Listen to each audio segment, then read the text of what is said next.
जय हिंद दोस्तों, कैसे हैं आप सभी लोग। उम्मीद करता हूँ आप सभी मस्त होंगे और अपने शिक्षण कार्य में व्यस्त होंगे।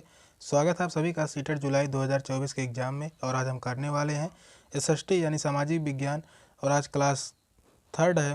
फर्स्ट और सेकंड क्लास हो चुकी हैं। जो भी स्टूडेंट फर्स्ट और सेकंड क्लास नहीं देखे हैं वह जाकर देख सकते हैं। चैनल पर प्लेलिस्ट में पड़ा हुआ है।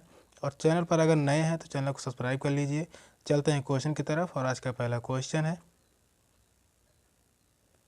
सामंजस्य नहीं बिठा पाता वाक्यांश का प्रयोग अनुच्छेद में किस संदर्भ में किया गया है।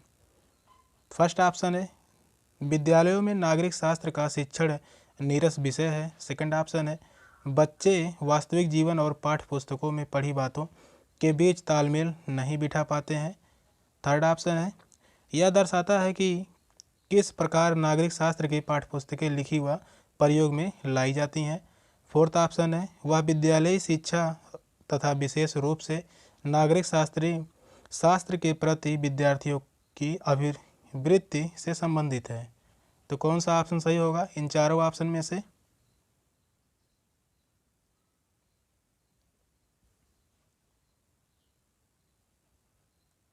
सामंजस्य नहीं बिठा पाता वाक्यांश का प्रयोग अनुच्छेद के किस संदर्भ में किया गया है, तो वह है बच्चे वास्तविक जीवन और पाठ्यपुस्तकों में पढ़ी बातों के बीच तालमेल नहीं बिठा पाते हैं। तो इस क्वेश्चन का जो राइट आंसर होगा ऑप्शन बी होगा। नेक्स्ट क्वेश्चन है, नागरिक शास्त्र के पाठ्यक्रमों को कक्षा में संपादित करने के लिए सबसे बेहतर शिक्षा शास्त्रीय अभ्यास को निम्नलिखित में से क्या दर्शाता है। तो शिक्षिका समस्त बातों को विस्तार से समझाते हुए नागरिक शास्त्र की पूरी पाठ्यपुस्तक पढ़ाती है और विद्यार्थियों को भली प्रकार से तैयार करती है। सेकंड ऑप्शन है, शिक्षिका छोटी कहानी से विषय को जोड़कर रोचक बना सकती है। पाठ्यपुस्तक तथा व्याख्यान पद्धति में उनका दृढ़ विश्वास है। थर्ड ऑप्शन है, शिक्षिका अत्यंत सतर्कता के पाठ्य योजना का पालन करती है और नोट बनाने के लिए अनेक संदर्भ पुस्तकों का प्रयोग करती है। फोर्थ ऑप्शन है, शिक्षिका अपने विद्यार्थियों को युवा संसद में शामिल करती है और वास्तविकता में वे क्या देखते हैं इसके साथ पाठ्यपुस्तक में दी गई विषय वस्तु का आलोचनात्मक विश्लेषण करते हुए प्रेरित करती है। तो कौन सा ऑप्शन सही होगा इन चारों ऑप्शन में से।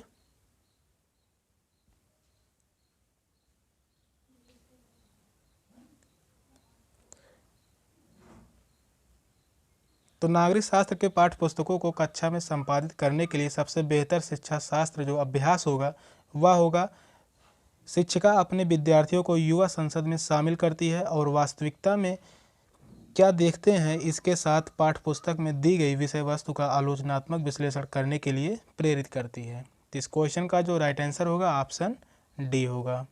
नेक्स्ट क्वेश्चन है, नागरिक शास्त्र की पाठ्यपुस्तकों में विषय वस्तु की नीरस व उबाऊ प्रस्तुति को शिक्षक निम्नलिखित में से किसके द्वारा जीवंत बना सकता है। फर्स्ट ऑप्शन है, वास्तविक जीवन के उदाहरणों पर चर्चा एवं वाद विवाद करके। सेकंड ऑप्शन है, अमूर्त पक्षों को कम महत्व दिया जाए। थर्ड ऑप्शन है, नीरस अवधारणाओं की विस्तृत तथा स्पष्ट व्याख्या करके। फोर्थ ऑप्शन है, कठिन अवधारणाओं के सुदृढ़ीकरण के लिए लघु परीक्षाओं की सहायता के द्वारा। तो कौन सा ऑप्शन सही होगा इन चारों ऑप्शन में से।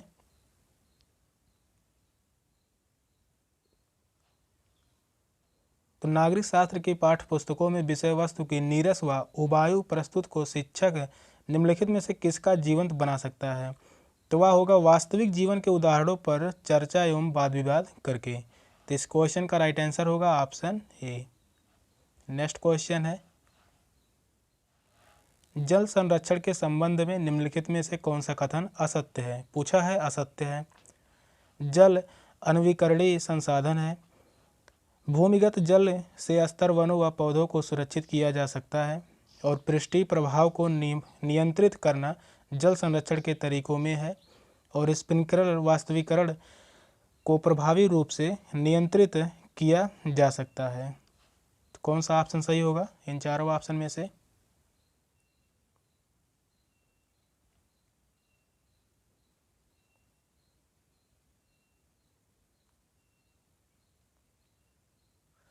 तो जल संरक्षण के संबंध में कौन सा कथन जो है वह गलत है? तो वह होगा जल अनवीकरणीय संसाधन है। यही ऑप्शन क्या होगा? गलत होगा। इस कारण इस क्वेश्चन का जो राइट आंसर होगा ऑप्शन ए होगा। नेक्स्ट क्वेश्चन है, 1900 वर्ष पहले हड़प्पा व मोहनजोदड़ो के शहरों के अस्तित्व समाप्त होने के कारण थे। निम्नलिखित में से कौन सा कारण इनमें से नहीं था? तो इन दोनों में शत्रुता व आपसी प्रतिद्वंदिता, इन दोनों शहरों के विनाश का कारण बाढ़ व वनों की कटाई और पशुओं के झुंड द्वारा चारगाहों को समाप्त किए जाने के भूक्षरण, और शहरों के समाप्त होने का एक कारण नदियों का सूखना था। कौन सा ऑप्शन सही होगा?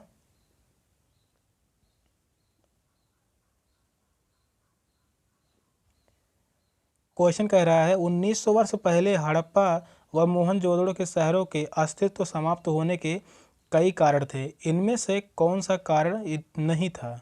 तो वह जो नहीं था, इन दोनों में शत्रुता व आपसी प्रतिद्वंदिता, यह कारण नहीं था। बाकी यह तीनों कारण थे। इन दोनों शहरों के विनाश का कारण बाढ़ व वनों की कटाई था और पशुओं के झुंड द्वारा चारागाहों को समाप्त किए जाने से भूक्षरण, यह भी सही था। और शहरों को समाप्त होने का एक कारण नदियों का सूखना था, तो यह भी सही था। यही एक गलत था, ऑप्शन ए। इस क्वेश्चन का जो राइट आंसर होगा ऑप्शन ए होगा। नेक्स्ट क्वेश्चन है, अधिकांश महाजनपदों की किलेबंदी का कारण था उस क्षेत्र में लकड़ी, ईंट व पत्थरों की उपलब्धता। वे अपनी संपदा व सत्ता का प्रदर्शन करते थे और शासक के आक्रमण का डर था तथा यह सुनिश्चित करना चाहते थे कि वे सुरक्षित हैं, और वे युद्ध परंपराओं के प्रतीक चिन्ह थे। कौन सा ऑप्शन सही होगा इन चारों ऑप्शन में से?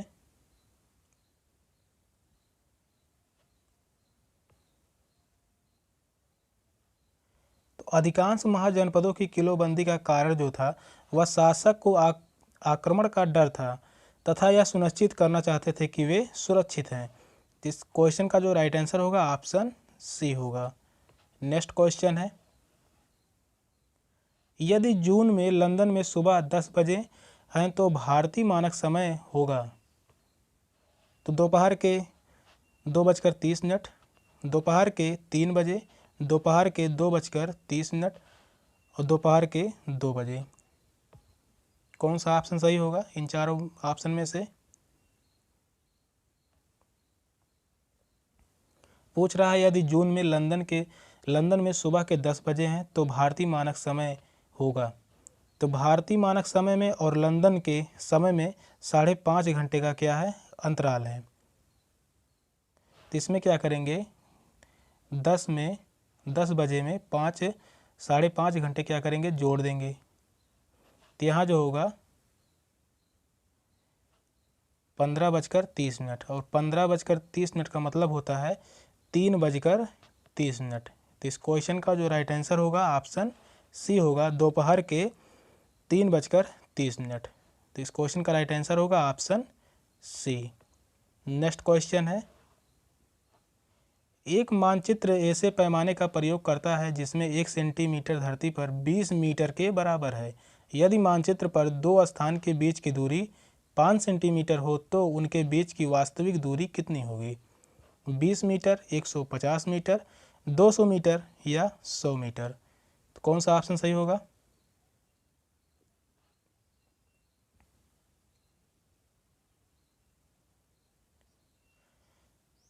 एक मानचित्र ऐसे पैमाने का प्रयोग करता है जिसमें 1 सेंटीमीटर, यानी 1 सेंटीमीटर बराबर क्या दिया है? 20 मीटर के बराबर है। यहाँ जो है 20 मीटर के बराबर है। यदि मानचित्र पर दो स्थान, यानी 2 स्थान है यहाँ से यहाँ तक, के बीच की दूरी जो है 5 सेंटीमीटर है। यहाँ जो बीच की दूरी है 5 सेंटीमीटर है,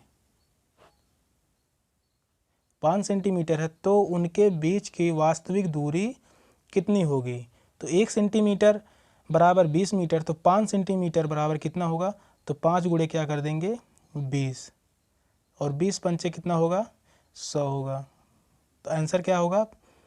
100 मीटर होगा। यहाँ किस ऑप्शन में है? तो वह है ऑप्शन डी में है। तो इस क्वेश्चन का जो राइट आंसर होगा ऑप्शन डी होगा, 100 सेंटीमीटर। नेक्स्ट क्वेश्चन है, भारत में प्रभावी प्रशासकीय प्रथा को तैयार करने के लिए निम्नलिखित में से ब्रिटिश सरकार ने किसे अपनाया था? तो सैन्य अभ्यास, सर्वेक्षण कार्य, भू राजस्व संग्रहण और स्थानीय जनसंख्या का शोषण करने की प्रथा। कौन सा ऑप्शन सही होगा?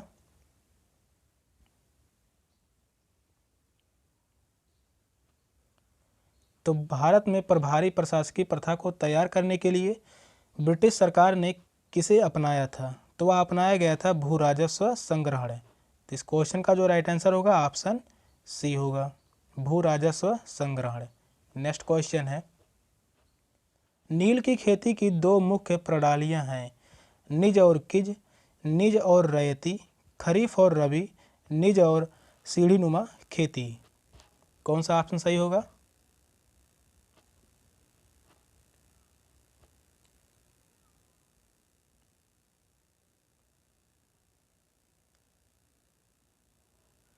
नील की खेती की दो मुख्य प्रणालियां जो हैं वह हैं ऑप्शन बी, निजी और रैयती। यह जो दो मुख्य प्रणालियां हैं निजी और रैयती। इस क्वेश्चन का जो राइट आंसर होगा ऑप्शन बी होगा। नेक्स्ट क्वेश्चन है, ब्रिटिश राज के अधीन स्थानांतरित कृषकों को कौन सी समस्याओं का सामना करना पड़ता था? शोषण, कृषि उत्पादन में कमी, उनकी गतिविधि प्रतिबंधित हो गई थी और बेरोजगारी। कौन सा ऑप्शन सही होगा?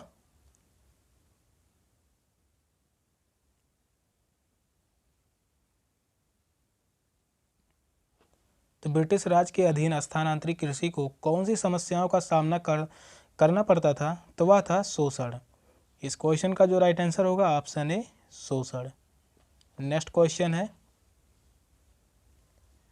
गजनी के सुल्तान महमूद गजनवी द्वारा सोमनाथ मंदिर को नष्ट करने का मुख्य कारण क्या था? वह उस स्थान पर एक महल बनवाना चाहता था, वह मंदिर की वास्तुकला को पसंद नहीं करता था, वह इस्लामी समुदाय में प्रसिद्ध होना चाहता था और वह उस दिव्य मंदिर को किसी अन्य प्रयोग में लाना चाहता था। कौन सा ऑप्शन सही होगा?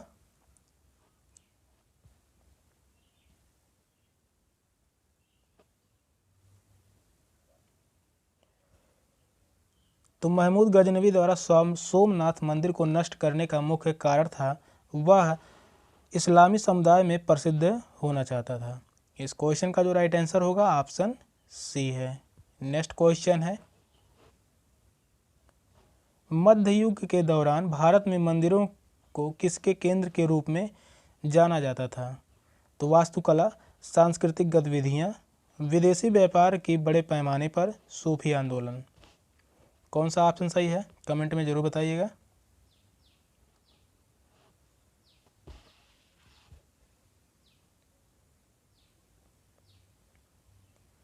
तो मध्य युग के दौरान भारत में मंदिरों को किसके केंद्र के रूप में जाना जाता था? तो वह था सांस्कृतिक और गतिविधियाँ।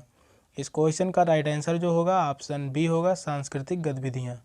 नेक्स्ट क्वेश्चन है, बंगाल में उन व्यक्तियों अथवा समूह द्वारा मंदिरों एवं अन्य धार्मिक भवनों का निर्माण करवाया गया जो शक्तिशाली बने रहें। तो यह सुनिश्चित करने के लिए कि उन्होंने अच्छा कार्य किया है, समाज में अद्भुत वास्तुकला का प्रदर्शन करने के लिए, आसपास के परिवेश में मूल्य संवर्धन करना चाहते थे और अपनी ताकत का प्रदर्शन, अपना सामर्थ्य, धन संपदा, ऐश्वर्य तथा धर्म प्राणता घोषित करने तथा अनुयायी बनने के लिए। तो कौन सा ऑप्शन सही होगा?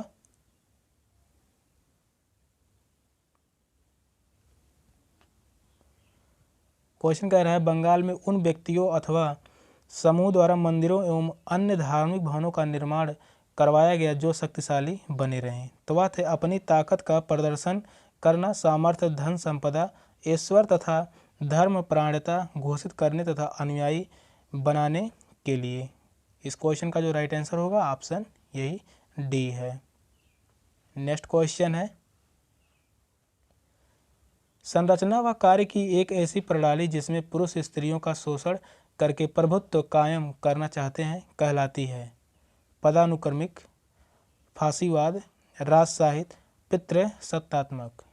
कौन सा ऑप्शन सही होगा?